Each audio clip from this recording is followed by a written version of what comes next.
palun eest ära siit. Lapsed võimalikult kaugele. Tegemist on teravate nugadega ja lendavad puutükkidega. Tulen meie siin ka ära, palun.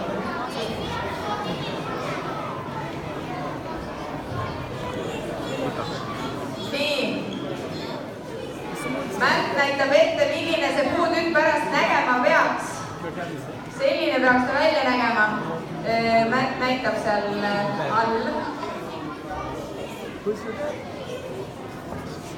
Ja lisaks kõigile ülejäänutele saalis te näete samal ajal ekraanil meie oma õpilaste tehtud tööd tänasel teemal. Isad teevad tähtsat tööd, nii et ka see slideshow hakkab jooksma.